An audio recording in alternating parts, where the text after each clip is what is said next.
Welcome back to another episode of Infidelity Tales Lab.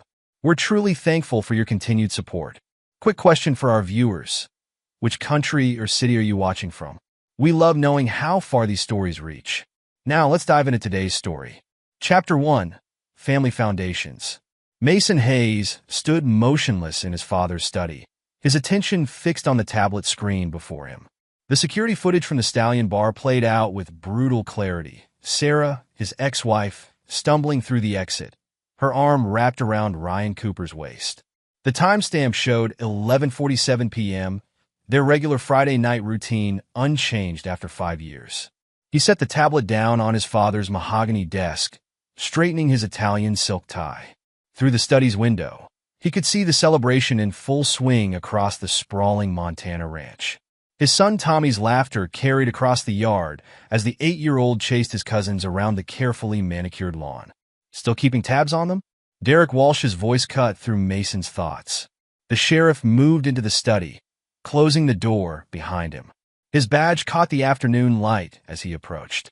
Old habits, Mason replied, his voice neutral, though I didn't expect their routine to stay so predictable. Derek leaned against the desk, his expression softening as he watched Tommy through the window. Your boy's growing up fast. Sir did a number on you, man. Nobody saw that coming. Mason's jaw tightened at the mention of her name. The betrayal from 5 years ago felt fresh.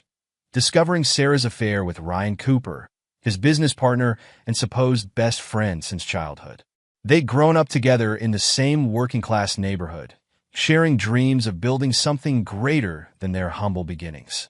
I need to tell you something, Derek said, his tone shifting to something more serious. I've been keeping an eye on things while you were gone, and there's more you should know. Mason turned to face his old friend fully. What is it? Your parents. Derek paused, choosing his words carefully. They've been involved with Sarah's new kids. School visits, sports games, gifts. But that's not all. He pulled out his phone, scrolling through some documents. 6 months ago, they transferred Tommy's college fund, split it between Sarah's 3 children with Ryan. The revelation hit Mason like a physical blow, but his expression remained carefully controlled. Show me? Derek handed over his phone, displaying bank transfer records and legal documents. I came across this during a separate investigation.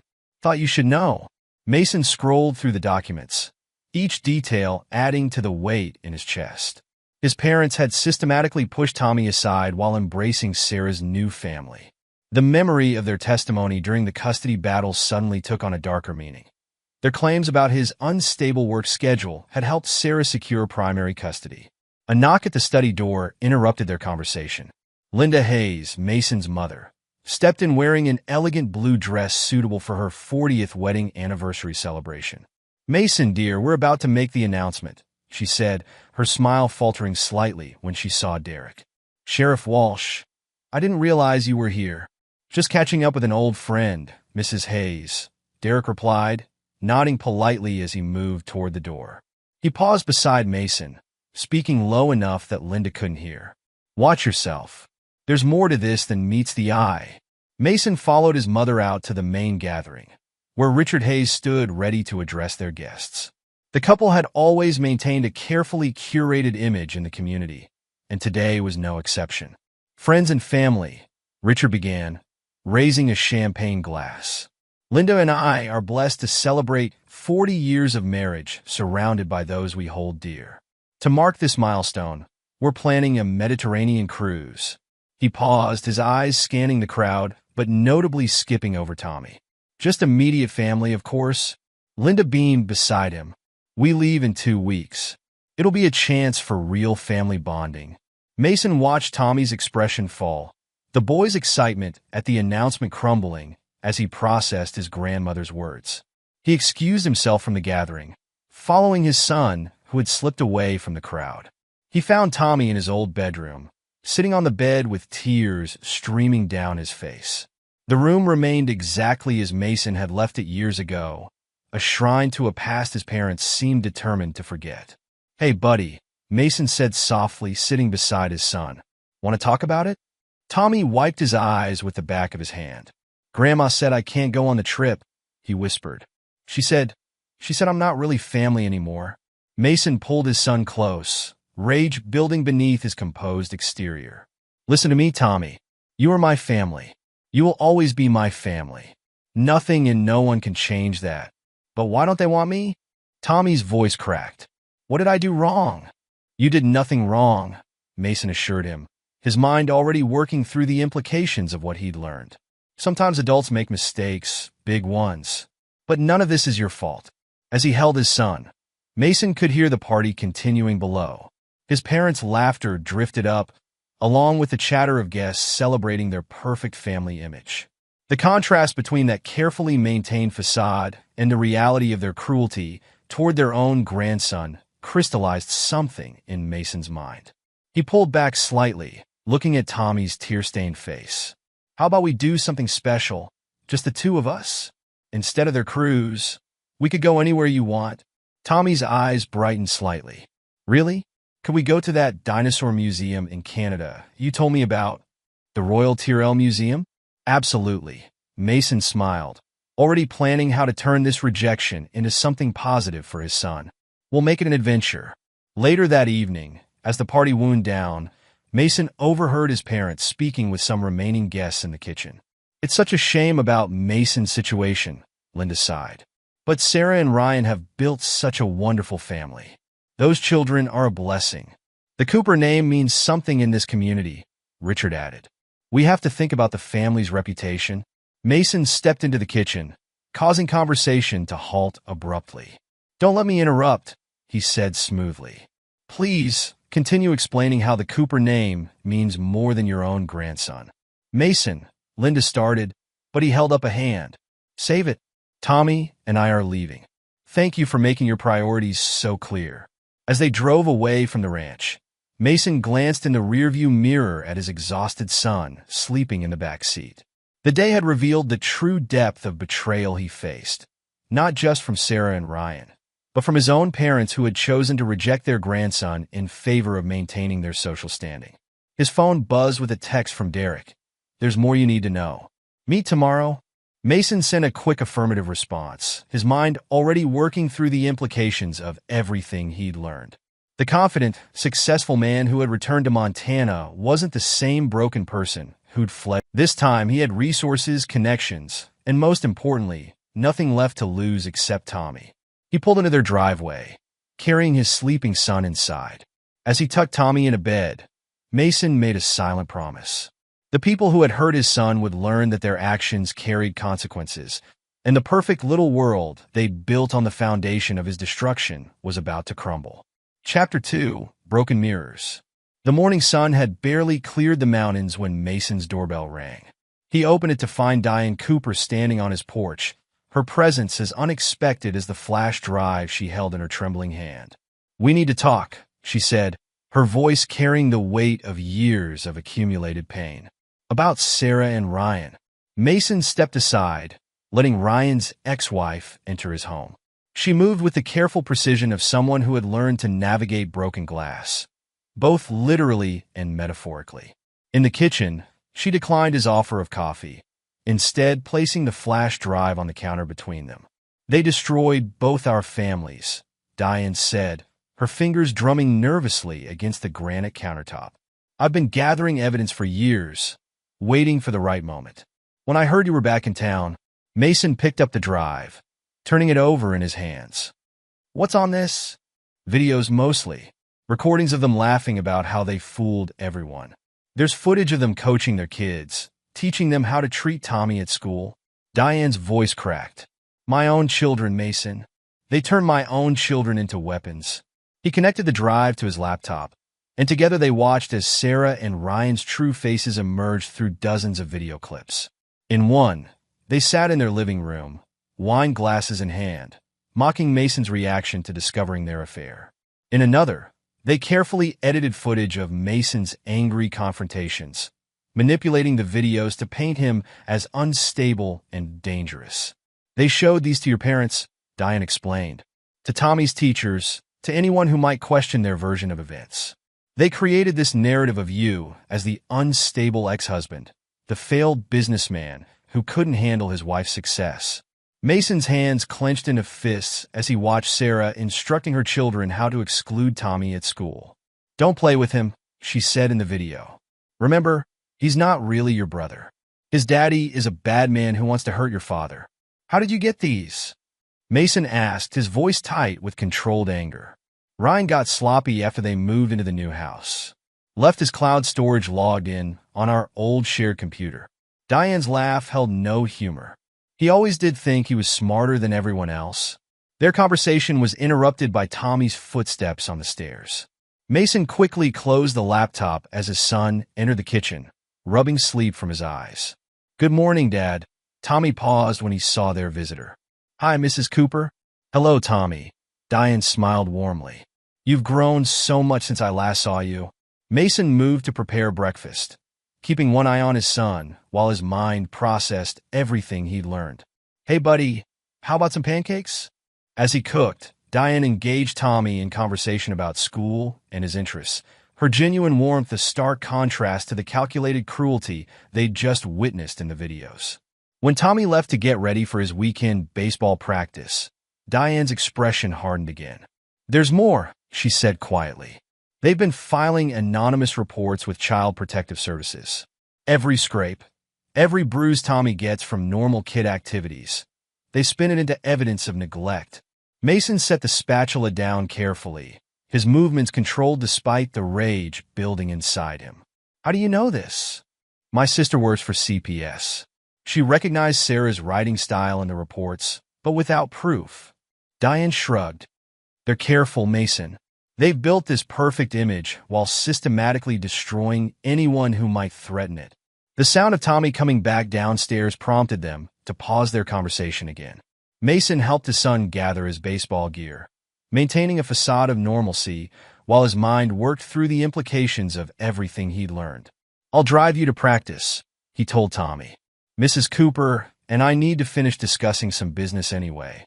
During the drive to the baseball field, Mason watched through the rearview mirror as Tommy stared out the window, unusually quiet. "Everything okay, buddy?" he asked. Tommy turned to meet his father's eyes in the mirror. "Dad, why do Amy and the others say mean things about you at school? They used to be nice to me, but now..." Mason's grip tightened on the steering wheel as he remembered the videos of Sarah coaching her children. "Sometimes people change, Tommy, but that's their problem, not yours. You just focus on being yourself? Okay." After dropping Tommy off, Mason drove Diane to her office, their conversation continuing in low, intense tones. "They're planning something big," Diane revealed. "Ryan's been meeting with investors, throwing your name around. They're using your parents' connections to secure loans, presenting themselves as the victims of your supposed harassment." Mason absorbed this information, adding it to the growing picture of Sarah and Ryan's manipulation. "My parents are playing right into their hands, aren't they? They've convinced your mother and father that they're the wrong parties, that you're the threat to the family's reputation." Diane pulled out her phone, showing him photos of Sarah and Ryan at various social events with his parents. "They've been systematically replacing you in your parents' lives, and Tommy, they're erasing him." Mason finished, the pieces falling into place, making room for their perfect new family. Back at his house, Mason spent hours reviewing the evidence Diane had collected. Each video, each document revealed new layers of Sarah and Ryan's deception. They hadn't just betrayed him. They'd orchestrated a complete character assassination, turning his own family against him while positioning themselves as the victims. His phone buzzed with a text from Derek. "Got the information you asked for. It's worse than we thought. Your parents have been meeting with adoption lawyers." Mason's blood ran cold as he read the message. A quick search confirmed his fears. His parents were preparing to legally adopt Sarah's children with Ryan, effectively replacing Tommy in the family line. The adoption papers would give Sarah's kids claim to the Hayes family trust while excluding his son entirely. He leaned back in his chair, letting the full weight of the betrayal sink in. They hadn't just stolen his wife, his best friend, and his parents' love. They were trying to erase his son's very existence in the family. The sound of a car pulling into his driveway drew his attention. Through the window, he watched Tommy climb out of his baseball coach's car, his small shoulders slumped in defeat. Mason met him at the door, immediately noticing the redness around his son's eyes. "What happened?" he asked, kneeling to his son's level. "Amy and Jack were at practice," Tommy said, referring to Sarah's children. "They told everyone you're a bad person who hurts people. Nobody would play with me." Mason pulled his son into a hug, feeling Tommy's tears soak into his shirt. In that moment, his cold anger crystallized into something harder, more focused. Sarah and Ryan hadn't just destroyed his life. They were actively working to destroy his son's. Later that night, after Tommy had gone to bed, Mason sat in his study making phone calls. First to Marcus Rodriguez, his former squad mate now working as a private investigator. Then to Rachel Sullivan, the brilliant attorney who'd harbored feelings for him since high school. Finally, to his estranged sister Jenny, who had her own reasons to distrust their parents' manipulations. As he worked, Mason pulled up the corporate records of his various shell companies, construction enterprises he'd built in secret while Sarah and Ryan thought they'd destroyed him. Each piece of his empire had been carefully positioned, waiting for the right moment. "They want to play happy families?" he muttered, reviewing the evidence Diane had provided. "Let's see how their perfect world holds up under pressure." Chapter 3.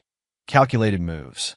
The revelation about Marcus and Lisa's relationship came during an unexpected encounter at the Copper Bean, a small coffee shop on the outskirts of town. Mason had chosen the location for its discretion, away from the usual haunts of Sarah and Ryan's social circle. He didn't expect to find his military buddy Marcus already there, sitting intimately close to Lisa Thompson, the realtor who'd helped Sarah and Ryan build their property portfolio. "Mason," Marcus said, starting to rise, but Mason waved him back down. "Don't let me interrupt," he said, noting the way Lisa's hand rested on Marcus's arm. "Though I have to admit, this is an interesting development." Lisa glanced around the nearly empty coffee shop before leaning forward.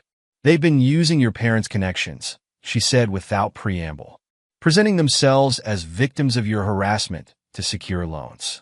The sympathy angle opens a lot of doors in this town." Mason settled into a chair at their table, his expression neutral despite the surge of anger her words provoked. "Tell me everything." Over the next hour, Lisa detailed how Sarah and Ryan had manipulated their way through Montana's business community.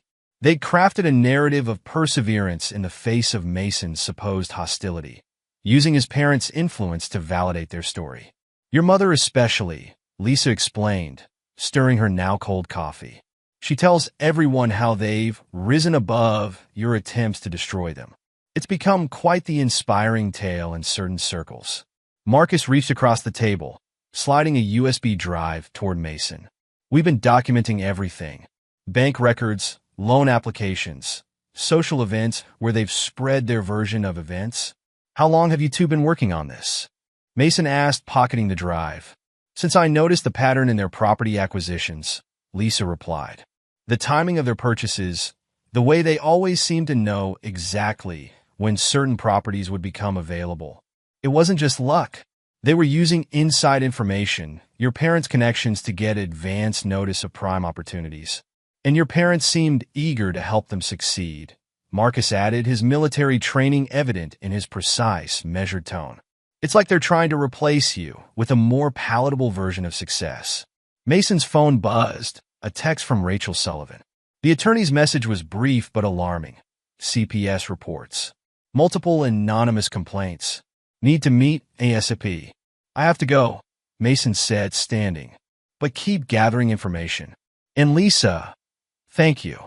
I know helping me could complicate things for you professionally." Lisa's expression hardened. "They've manipulated enough people in this town. Someone needs to show their true colors." 20 minutes later, Mason sat in Rachel's office, reviewing the stack of CPS reports she'd obtained. Each complaint was meticulously crafted to paint a picture of neglect without crossing into obvious false allegations. "They're building a paper trail," Rachel explained, her legal training evident in her systematic breakdown of the situation. "A scraped knee from baseball becomes concerning injuries. A tired day at school becomes signs of emotional distress. None of the individual reports are serious enough to trigger an investigation. But together, they're creating a pattern." Mason finished, his jaw tight. "Something they can use against me if I try to challenge the custody arrangement." Rachel nodded, pushing her glasses up with a practice gesture. There's more. Jenny called me this morning. She found something in your parents' study, adoption paperwork. Mason's hands stilled on the documents. For Sarah's kids? Your parents are planning to legally adopt them, effectively replacing Tommy in the family line. The papers would give Sarah's children claim to the Hayes family trust while excluding Tommy entirely. The revelation hit Mason with physical force, though his expression remained controlled. How did Jenny get access to this? Your parents trust her, Rachel explained. She's the good daughter who stayed close to home, remember? They have no idea she's been watching them, documenting their behavior toward Tommy. Mason stood, moving to the window that overlooked the town's main street. In the distance, he could see the Hayes construction headquarters, the company his father had built from nothing. The same company Sarah and Ryan had tried to take from him during the divorce. I need you to prepare custody modification paperwork, he said finally. But don't file it yet. Let's see how they react to the other pieces moving into place first. Rachel's voice softened slightly. Mason, are you sure about this? Once you start, they're hurting my son. He cut her off, turning back to face her. Every day, every week, they're chipping away at his sense of belonging, his sense of family. I won't stand by and watch them destroy him. Later that evening, Mason sat in his home office, surrounded by documents and evidence. His military training had taught him the importance of understanding the enemy before engaging. Sarah and Ryan had spent years building their narrative, positioning themselves as the victims while systematically destroying his reputation and relationships. His phone lit up with a message from Jenny. Parents planning trust fund announcements for Sarah's kids at the anniversary cruise. Nothing for Tommy. The final piece clicked into place. They weren't just trying to erase his son. They were planning to publicly cement his exclusion from the family legacy. Mason opened his laptop, accessing the hidden records of his business empire. While Sarah and Ryan thought they'd destroyed him, he'd been building something far more substantial than they could imagine. Shell companies, strategic investments, carefully positioned assets, all waiting for the right moment. A knock at his office door interrupted his thoughts. Tommy stood there in his pajamas, clutching the stuffed dinosaur Mason had bought him during their last museum trip. Dad, can I ask you something? Of course, buddy. Come here. Mason closed his laptop as Tommy climbed into his lap. Why do Grandma and Grandpa love Amy and Jack and Katie more than me? The question was asked with the devastating directness only a child could manage. Mason held his son closer, feeling the tremor in the small body that betrayed Tommy's contained tears. They're making bad choices, buddy. But I promise you, it's not because of anything you did wrong. But Mom says... What did Mom say? Mason kept his voice gentle, though his hand tightened on the chair's armrest. She said if I was a better kid, maybe everyone would want me around more. Tommy's voice was barely a whisper. The words crystallized something in Mason's chest, a cold, implacable resolve that would reshape everyone's lives. Sarah and Ryan hadn't just betrayed him. They were actively working to break his son's spirit.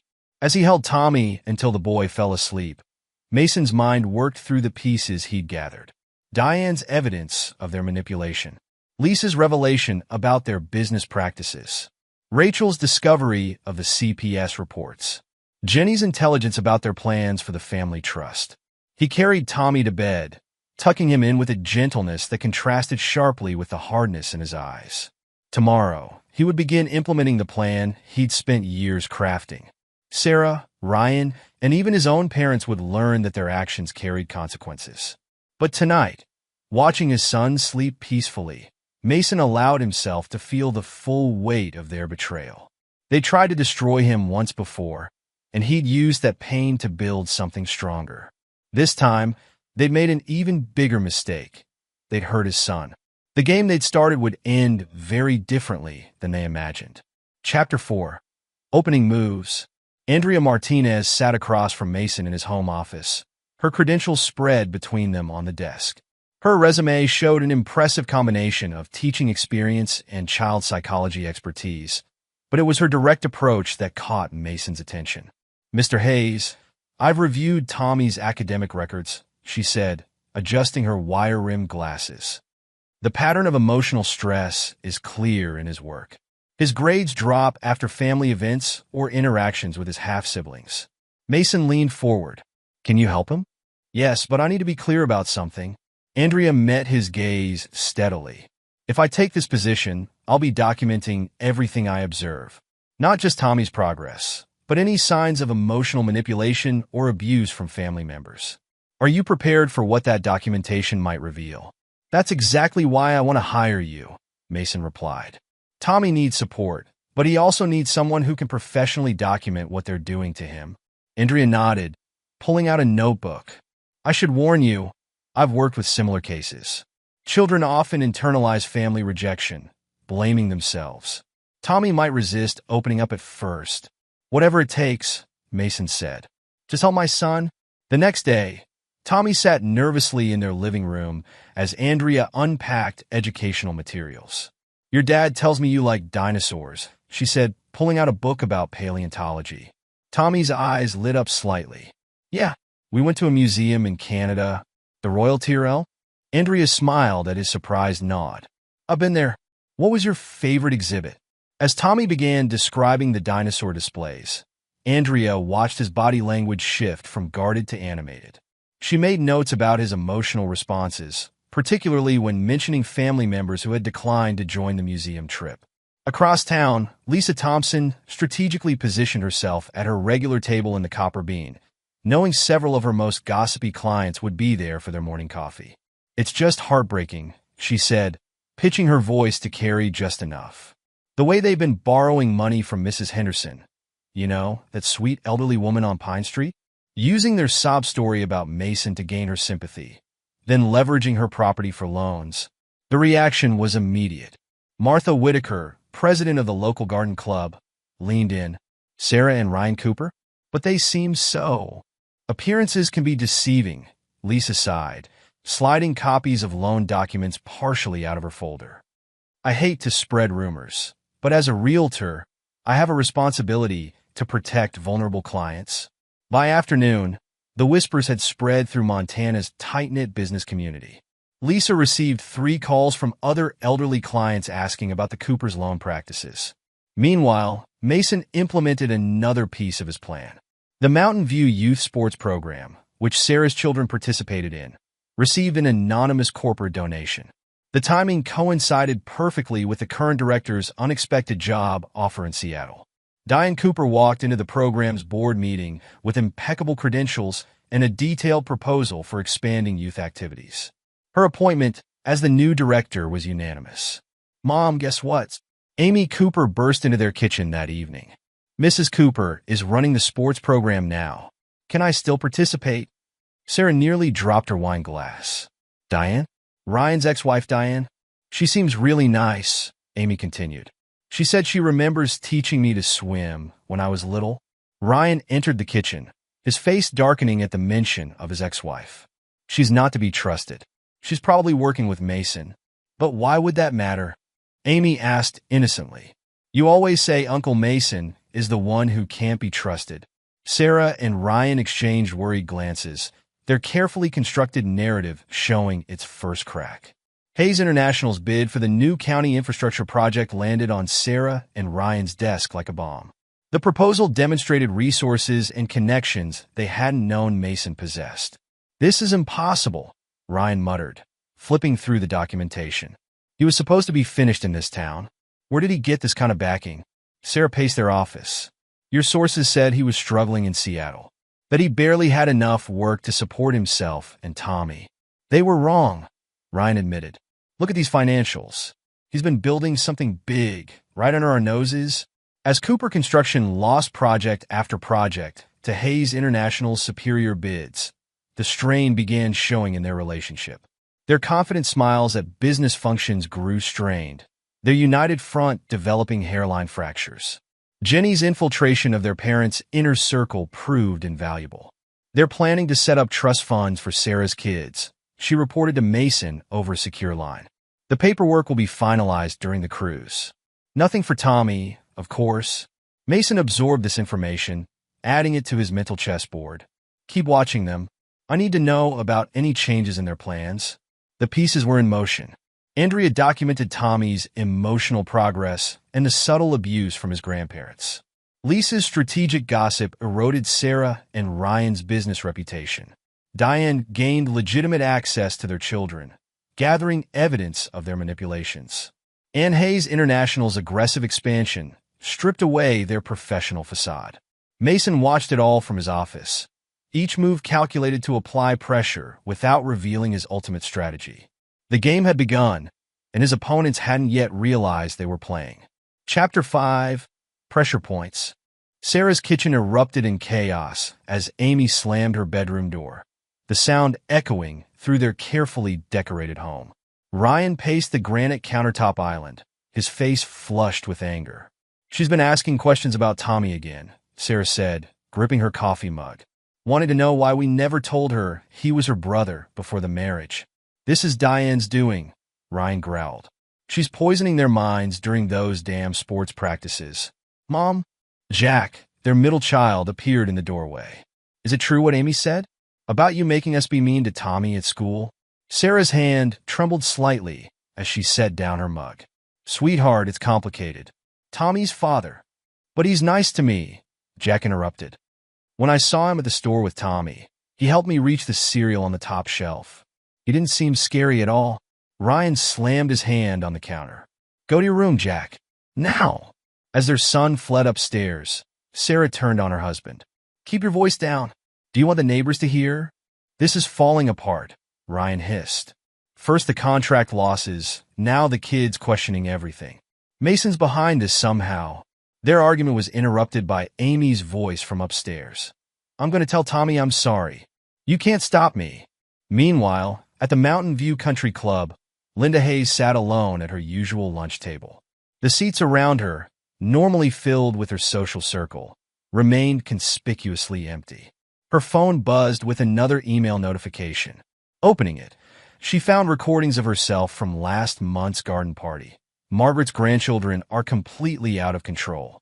Not like Sarah's kids, they know how to behave in public.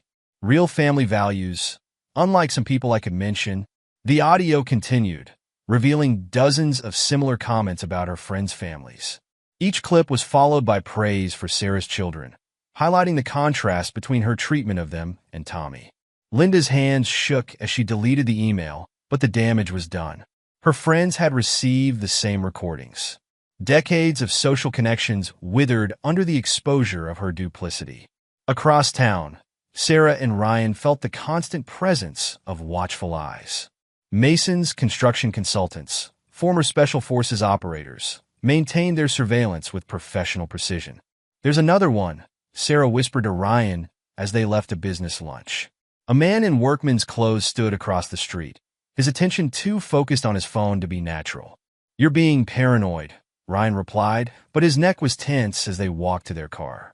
The pressure mounted as their business faced multiple challenges. An anonymous tip led to an IRS audit of Cooper Construction. Building inspectors appeared at their job sites with increasing frequency, finding violations that required expensive corrections. "The Anderson project is delayed again," Ryan announced, tossing papers onto their home office desk. "Equipment malfunction. Third time this month. And 6 more workers quit today," Sarah added. "All hired by our competitors." "This isn't coincidence, Ryan." "Of course it isn't. But we can't prove anything. Mason's too smart to leave evidence." Their attempt to secure emergency funding through Mason's parents backfired spectacularly.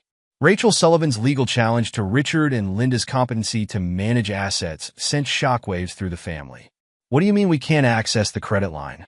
Ryan demanded over the phone. "Richard, we need that money to keep the business afloat." "Our hands are tied," Richard replied, his voice strained. "With the competency challenge, all major financial decisions are under review. You'll have to find funding elsewhere." The pressure revealed cracks in Sarah and Ryan's relationship. Their public appearances, once characterized by united confidence, began showing signs of strain. At a charity dinner, Sarah snapped at Ryan for talking too long to a potential investor's wife. Later, Ryan criticized Sarah's handling of their children's questions about Tommy, leading to a heated argument in the country club parking lot. Mason observed their deterioration from a distance, ensuring Tommy remained insulated from the chaos. Andrea's therapy sessions helped his son process his feelings about his half-sibling's sudden interest in connection. Amy tried to talk to me at school today, Tommy told Andrea during their session.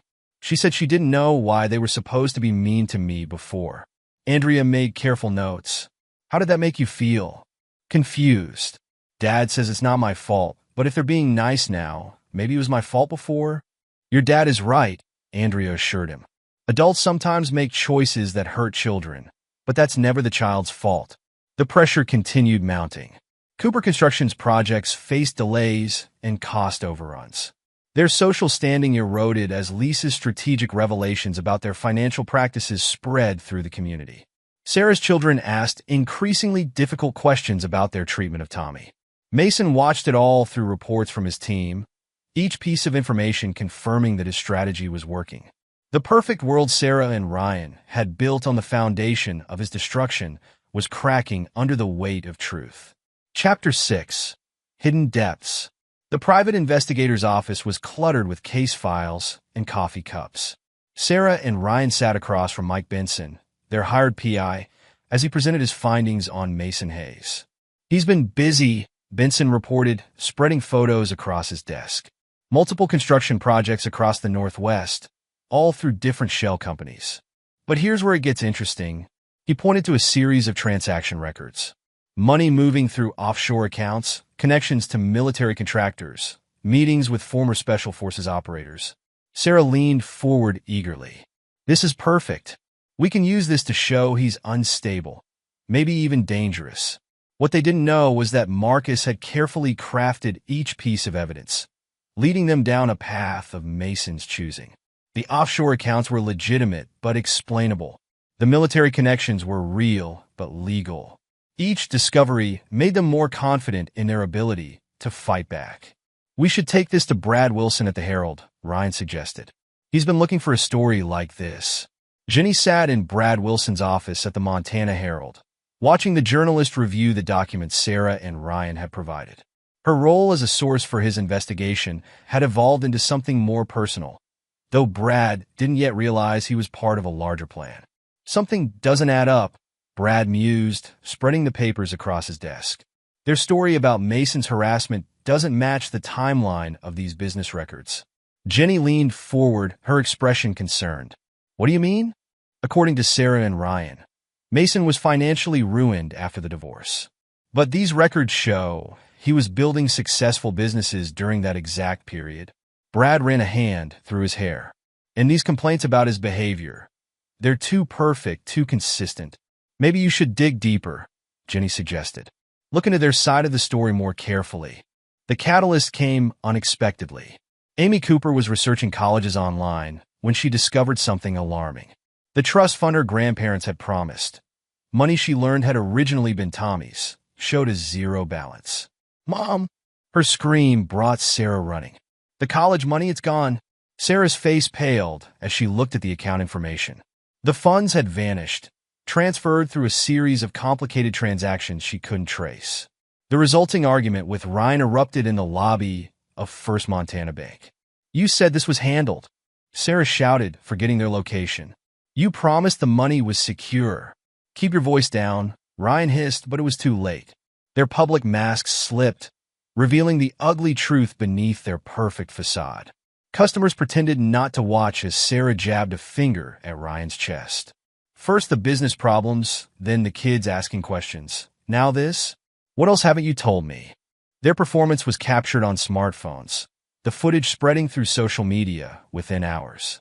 The couple who had worked so hard to maintain their image as victims of Mason's supposed instability now appeared unhinged themselves.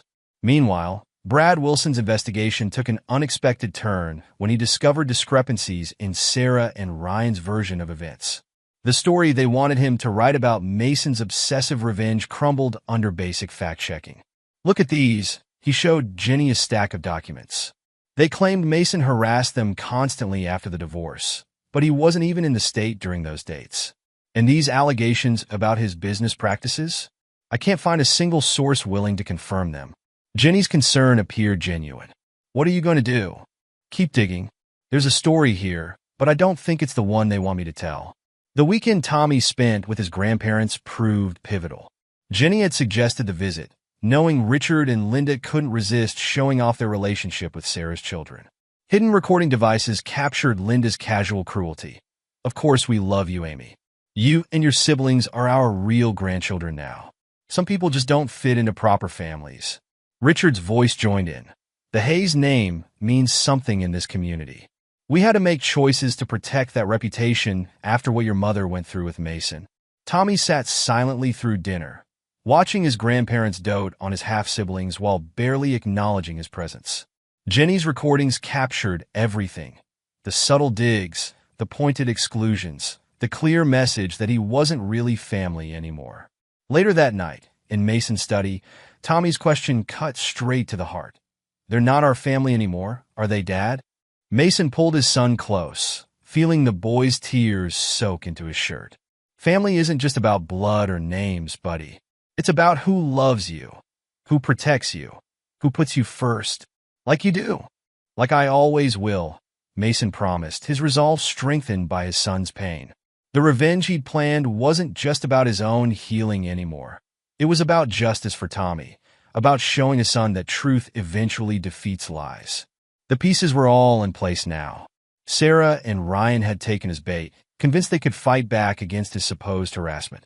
His parents had revealed their true nature, documented for all to see.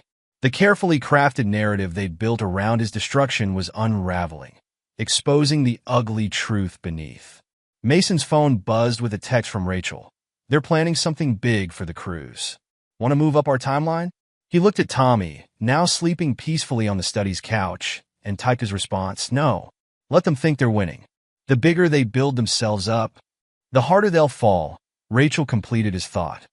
"I'll have everything ready." The game was approaching its final moves, but his opponents still didn't realize they were playing by his rules.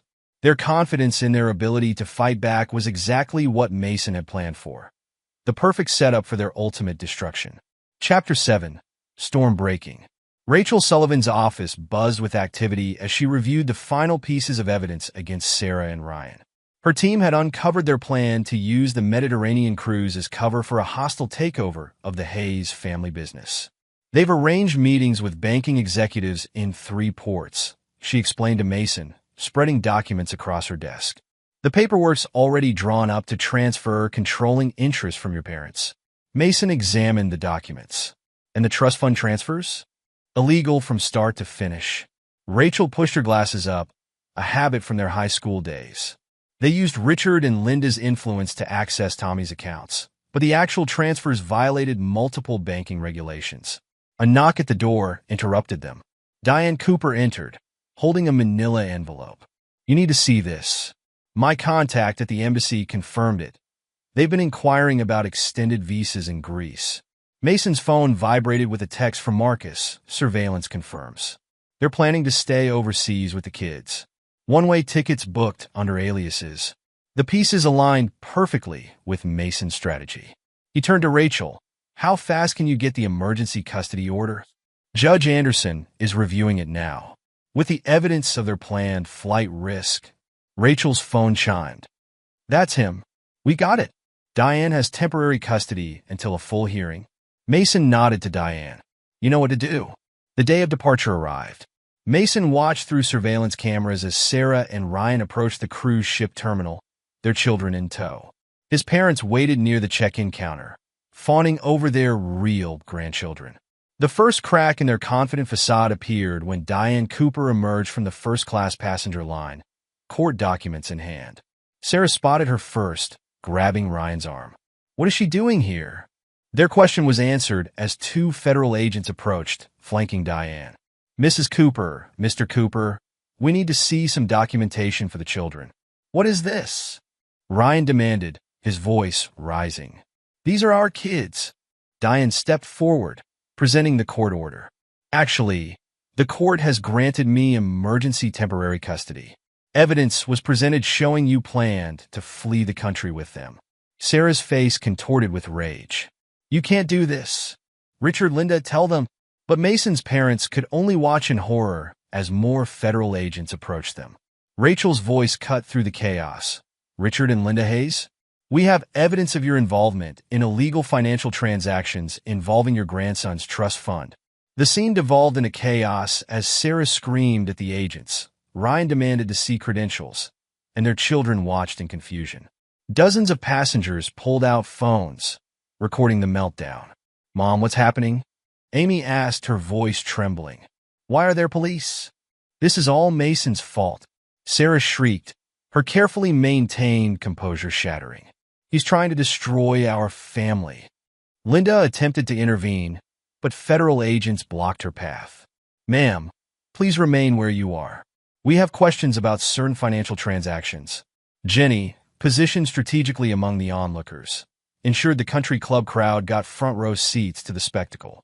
She'd tipped off key gossips about exciting developments at the crew's departure. The final blow came as Brad Wilson pushed through the crowd, press credentials visible. "Mrs. Cooper, would you care to comment on the evidence of child manipulation detailed in tomorrow's exposé?" Sarah lunged for the journalist, but security intercepted her. Ryan's attempt to reach their children was blocked by federal agents. Through it all, phones recorded each moment, each breakdown, each revelation of their true nature. Mason watched the feeds from his office, Tommy safely at school with Andrea keeping watch. The carefully constructed facade of Sarah and Ryan's perfect family shattered in real time, broadcast across social media by eager witnesses. His phone buzzed with a message from Rachel. "Your parents are being processed now. The evidence of financial fraud is irrefutable." Another text, this one from Jenny. "Country club membership committee already calling emergency meeting. Looks like mom and dad's social standing isn't quite so secure anymore." The storm had broken exactly as planned, but Mason knew this was only the beginning. Sarah and Ryan wouldn't go down without a fight, and cornered predators were always most dangerous. Chapter 8. Scorched Earth. The security monitors in Mason's office showed Ryan Cooper's approach well before the actual break-in attempt. Marcus's team tracked him and 3 hired men as they circled the Hayes International Building at midnight. "They're moving exactly as predicted," Marcus reported through the comm system. Sarah's positioned as lookout in the car on 4th Street. Mason leaned back in his chair, watching multiple camera feeds. "Let them get inside. I want this documented properly." The security system recorded Ryan's manipulation of the backdoor lock, his confident stride through the darkened office, his triumphant expression as he reached Mason's private office. The moment he began accessing the computer, Marcus's team moved.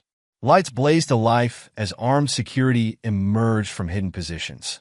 Ryan's hired men fled, leaving him alone. He grabbed a letter opener from Mason's desk, brandishing it at the approaching officers. "This is private property," he shouted. "I'm a business owner in this community." Officer James Chun stepped forward, badge visible. "Mr. Cooper, you're breaking and entering. Drop the weapon." Instead, Ryan lunged, the letter opener slashing toward the officer. Chun deflected the attack with practiced ease, subduing Ryan as other officers moved in. The entire incident streamed live through the building's security system, including Ryan's assault on a police officer. Across town, Sarah paced their kitchen, waiting for news. The phone's ring shattered the silence. "Ryan's been arrested," their lawyer informed her. "Breaking and entering, assault on an officer. Bail hearing won't be until morning." Sarah slammed the phone down, her mind racing. She grabbed her keys, heading for Tommy's school. If Ryan couldn't destroy the evidence, she'd handle things her way. Andrea Martinez sat in her office at Mountain View Elementary, reviewing her notes on Tommy's progress, when the secretary buzzed her. "Ms. Martinez, Sarah Cooper is demanding to see her son. She's causing quite a scene in the front office." Andrea activated her phone's recording function as she headed to the office. She found Sarah arguing with the school principal, her voice rising hysterically. "He's turned them all against me. My own children won't speak to me because of his manipulation." "Mrs. Cooper," Andrea interrupted smoothly, "Tommy isn't your son anymore. You surrendered those rights years ago." "You?" Sarah spun toward her. "You're part of this, filling my children's heads with lies." Andrea pulled out her tablet, queuing up a specific video. "You mean like this?" She played the recording of Sarah coaching her children. "Remember, Tommy's dad is dangerous. Don't play with him at school." Tell your teachers if you see him hanging around. The principal's face hardened as she watched the video. Mrs. Cooper, I've seen enough. You're banned from school property. If you return, we'll call the police. Sarah's composure cracked completely. You can't do this. I'm the victim here. Mason Hayes destroyed my life. No, the principal replied firmly. The evidence suggests you've been the one destroying lives. Please leave before I call security.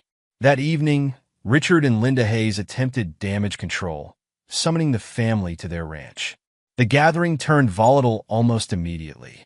We need to present a united front, Linda insisted, her social coordinator voice in full effect. The community looks to us for what, Mom? Jenny interrupted. For how to emotionally abuse your grandchild. For how to help steal his college fund. Richard slammed his hand on the table. We did what was necessary to protect the family name. Protect it? Mason's voice cut through the tension. You destroyed it. And for what? To replace your grandson with Sarah's perfect little family. Amy, who had insisted on attending despite her parents' objections, stood up. I have something you all need to hear. She pulled out her phone, her hand shaking slightly. I've been recording things. The way Mom and Ryan talk when they think we're not listening. The room fell silent as Amy played the recordings. Sarah and Ryan's voices filled the space, laughing about manipulating the Hayes family, mocking Mason's pain, planning how to use the children as weapons in their scheme. Linda's face crumbled as she heard herself praised for choosing the right grandchildren. Richard's expression hardened as Ryan discussed plans to strip the Hayes Construction Company for parts once they gained control. Turn it off, Linda whispered, but Amy wasn't finished. There's more, the 12-year-old said, her voice stronger now. They told us horrible things about Uncle Mason and Tommy, made us be cruel to them, but it was all lies. Mason watched his parents carefully maintain facade crack as their chosen replacement family crumbled before their eyes. Years of manipulation and lies unraveled in a single evening, exposed by the very children they tried to use as pawns. Chapter 9. Phoenix Rising. The Montana Construction Association's annual gala transformed into the final battlefield. Mason stood at the podium, addressing the gathered industry leaders and social elite, while Sarah and Ryan made their desperate last stand. You've all heard rumors, Mason began, his voice carrying through the ballroom, about family conflicts, business disputes, personal vendettas. Tonight, you'll hear the truth. Sarah and Ryan burst through the doors, their remaining allies, mostly distant business acquaintances who hadn't yet abandoned them, trailing behind. The truth? Sarah's voice rang out. The truth is you're obsessed. You've systematically destroyed our lives. Mason smiled slightly, pressing a button on the remote in his hand. The ballroom screens came to life, displaying carefully curated video clips. The audience watched in stunned silence as the evidence unfolded. Sarah and Ryan mocking the Hayes family's trust in them. Their careful coaching of their children to reject Tommy. Their manipulation of elderly clients for financial gain. Stop this. Ryan moved toward the stage, but security blocked his path. Keep watching, Mason instructed the crowd. See how they built their success. More footage played. Their midnight meetings planning to strip the Hayes Company assets. Their laughter at successfully turning his parents against their own grandson. Their calculated destruction of his reputation. Lisa Thompson stepped forward, adding her evidence to the display. They planned to use the Hayes family reputation to secure contracts, then deliberately bankrupt the company for insurance money. The proof was in their own documents, which they showed Richard and Linda while convincing them to sign over control. The audience murmured as bank records and loan documents appeared on screen, showing the complex web of fraud Sarah and Ryan had woven. Ryan snapped. He pulled a knife from his jacket, charging toward Mason. I'll end this now. Mason's military training took over. He deflected Ryan's attack, disarming him with precise movements that left his attacker sprawled on the stage. Security rushed in as Sarah tried to flee, only to find Diane and Jenny blocking her escape routes. The gathered crowd witnessed their final meltdown, phones recording as Montana's social elite saw the true face of the couple who had claimed Mason's persecution for so long. Chapter 10. Rebirth. 1 year later, The Hayes International Ballroom hosted a different kind of gathering. The Children's Future Foundation's inaugural gala brought together families affected by parental alienation, offering support and hope. Tommy, now more confident and self-assured, approached the podium. At 14, he spoke with a maturity born from experience. When I was younger, I thought family was about names and blood ties, he began, addressing the gathered crowd. I thought something was wrong with me because my grandparents chose other children over me. My mother's new family taught their kids to bully me at school. But I learned something important. Real family is about love, protection, and truth. Mason watched proudly as his son continued, Rachel's hand clasped in his. Their marriage 6 months ago had brought unexpected healing to both families. Rachel's legal expertise now served the Foundation's mission, helping other children facing similar situations. Sarah and Ryan's attempts to start fresh in other states had failed. Their digital footprint followed them, the evidence of their actions preventing them from rebuilding their facade of respectability. Richard and Linda Hayes sat in the audience, their presence both a testament to change and a reminder of consequences. Their relationship with Tommy was being rebuilt slowly, through carefully supervised visits and genuine attempts to understand the damage they'd caused. Jenny and Brad's series on parental alienation had won regional journalism awards, bringing needed attention to an often overlooked issue. Their personal relationship had blossomed alongside their professional collaboration. After the speeches, Tommy joined Mason and Rachel on the balcony. Amy and her siblings, now regular visitors through Diane's shared custody arrangement, played with other children from the Foundation. I'm going to study family law, Tommy announced suddenly. Like Rachel, I want to help other kids who go through what I did. Mason pulled his son close, emotion tightening his throat. You're already helping them, buddy. Your strength shows them they can survive too. Tommy looked out over the gathering, where families broken by manipulation were finding new connections, new understanding, new hope. You know what real power is, Dad? He asked thoughtfully. It's not about destroying your enemies. It's about building something so strong they can't touch you anymore. Mason smiled, his arm around Rachel, watching their extended family, Jenny and Brad, Diane and her children, even his parents working to earn back trust, interact with the Foundation's members. The ruthlessness that had driven his revenge had transformed into something more powerful, the fierce determination to protect what truly mattered. The Hayes name now stood for something greater than social standing or business success. It represented resilience, truth, and the unshakable bonds of chosen family. As the Foundation's first major fundraiser concluded, Mason realized that their story had become more than a tale of revenge. It was a testament to healing, to the power of truth over manipulation, and to the enduring strength of real family bonds. The setting sun painted the Montana sky in brilliant colors, but Mason's focus remained on the people around him, the family they'd built from the ashes of betrayal, stronger and more genuine than anything their enemies had tried to destroy. Epilogue. 10 years later, Tommy Hayes stood at the podium of Harvard Law School's graduation ceremony, his valedictorian speech drawing to a close. At 24, he carried himself with the quiet confidence of someone who had transformed past pain into purpose. Our experiences shape us, but they don't define us, he addressed his fellow graduates. 10 years ago, I was a child caught in a web of family manipulation and betrayal. Today, I stand here having turned that pain into a mission. The Children's Future Foundation has helped thousands of families break free from cycles of parental alienation. As we leave these halls to begin our legal careers, remember, the law isn't just about justice. It's about protecting those who can't protect themselves. Mason and Rachel Hayes sat in the audience, pride evident on their faces. Their marriage had grown stronger over the decade, their shared commitment to helping others deepening their bond.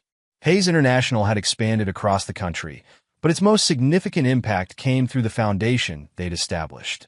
Rachel's legal expertise had shaped the Foundation's advocacy work. Under her guidance, they'd successfully lobbied for stronger laws protecting children from parental alienation. Her team of attorneys, specializing in family law, provided pro bono services to families caught in similar situations to Tommy's childhood. He's really something, isn't he? Mason whispered to Rachel as they watched their son accept his diploma. Their daughter Emily, now 8, bounced excitedly in her seat between them. Born 2 years after their marriage, she represented the healing and joy that had come after the darkness. After the ceremony, they gathered for a family celebration at a nearby restaurant. Jenny and Brad Wilson were there with their twin boys, now 7. Their investigative reporting on parental alienation had evolved into a nationally recognized advocacy journalism program, training reporters to cover family court issues with sensitivity and depth. "Remember when we thought we were just working on one story?" Brad asked, watching their sons play with Emily. His relationship with Jenny had blossomed from professional collaboration into a deep partnership, their shared commitment to exposing truth bringing them together. Jenny laughed, her hand resting on her pregnant belly. "Who knew your attempt to write a hit piece on my brother would lead to all this?" Diane Cooper arrived with Amy, Jack, and Katie, Sarah and Ryan's children, now grown into thoughtful young adults. The emergency custody arrangement had evolved over the years, with Diane providing the stable home their parents couldn't. Amy, at 22, had followed Tommy's path in advocacy work. She ran the Foundation's youth outreach program, using her own experience to help other children navigate complex family dynamics. Jack, 20, studied psychology, inspired by Andrea Martinez's role in helping Tommy heal. Katie, 18, had just started college planning to become a social worker. Uncle Mason, Amy hugged him tight. "The Foundation's new campus is amazing. We're already at capacity with summer programs for affected families." The Children's Future Foundation had grown beyond anyone's expectations. What started as a way to help families affected by parental alienation had expanded into a comprehensive support network. The main campus, built on what used to be the Hayes Family Ranch, provided temporary housing, counseling services, and educational programs for families in transition. Andrea Martinez, now the Foundation's head of psychological services, joined them at the restaurant. Her early work with Tommy had evolved into a groundbreaking therapy program for children affected by family manipulation. She'd published several influential papers on the psychological impact of parental alienation, with Tommy's case, shared with permission, as a cornerstone of her research.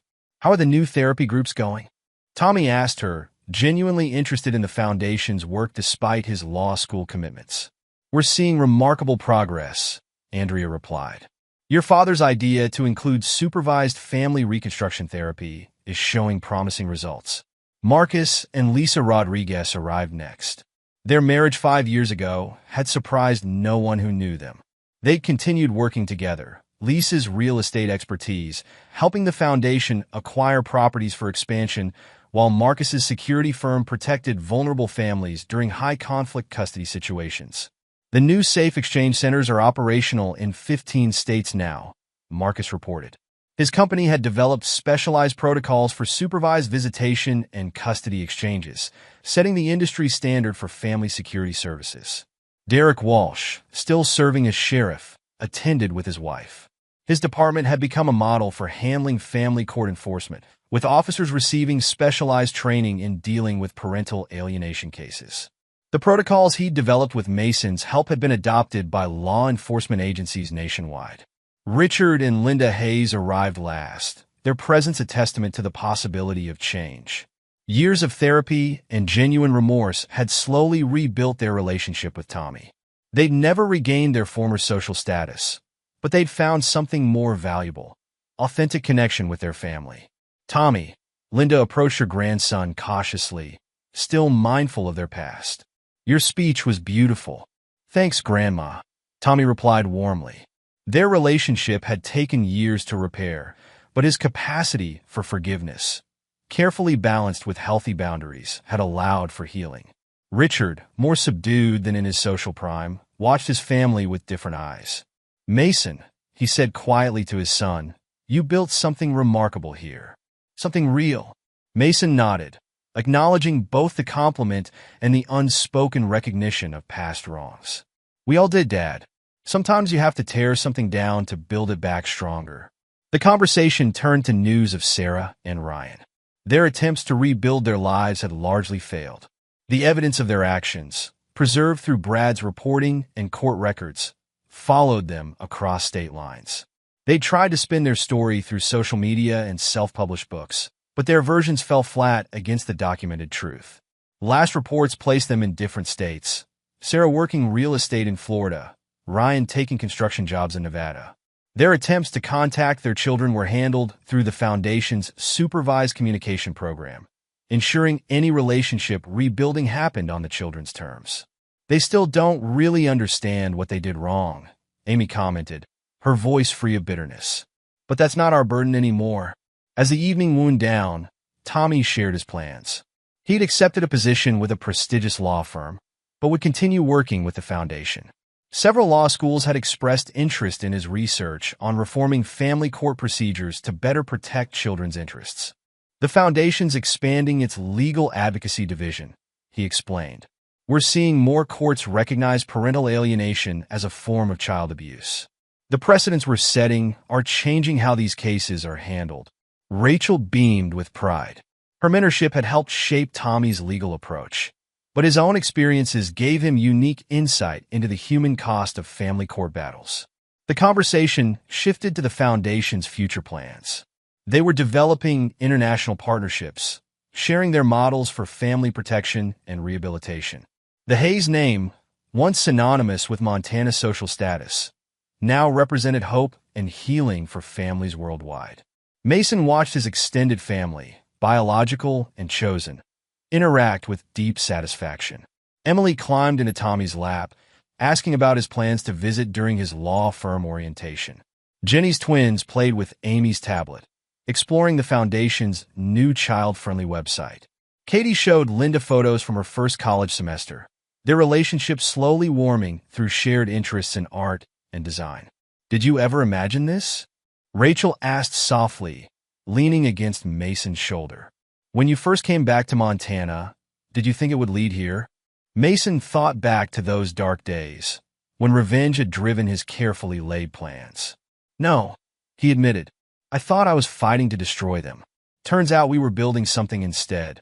Tommy joined them, Emily still perched on his knee. The Foundation's getting 3 new cases next week, he said. Families who heard about us through the Harvard Law Clinic. They need help documenting the alienation patterns.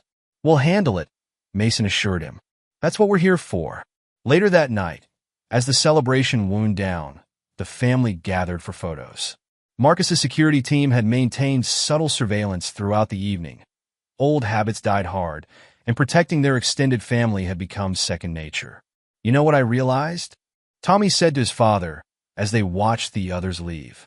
That night at the ranch, when I asked about real power, I was right, but I didn't understand how right. Building something stronger than their hatred. That's what we did. Not just for us, but for thousands of others. Mason hugged his son, remembering the scared 8-year-old who'd faced rejection from his own grandparents. You built a lot of it yourself, buddy. I just got things started. Rachel joined them, Emily sleeping in her arms. Next week's board meeting is going to be interesting, she said. The new legislative proposal is ready for review. The one about mandatory psychological evaluations in high-conflict custody cases? Tommy asked. I've been reviewing similar laws in other states. I think we can make this one stronger. They walked to their cars together, the Harvard campus quiet around them. The Hayes family had transformed from victims of manipulation to architects of change, their personal healing expanding to help others find their own paths to recovery. In his hotel room that night, Mason reflected on the decade's journey. The ruthlessness that had driven his revenge had evolved into something more powerful. The determination to protect families from experiencing what they had endured. The Foundation's work, Tommy's legal career, the support network they'd built. It was all part of a legacy built on turning pain into purpose. Tomorrow, they would return to Montana, where the Foundation's main campus hummed with activity. New families arrived seeking help, staff members developed innovative support programs, and the next generation of advocates trained to continue their work. The Hayes name had indeed been redefined, not by social status or business success, but by the thousands of lives they'd helped rebuild. The perfect revenge, Mason realized, hadn't been destroying his enemies.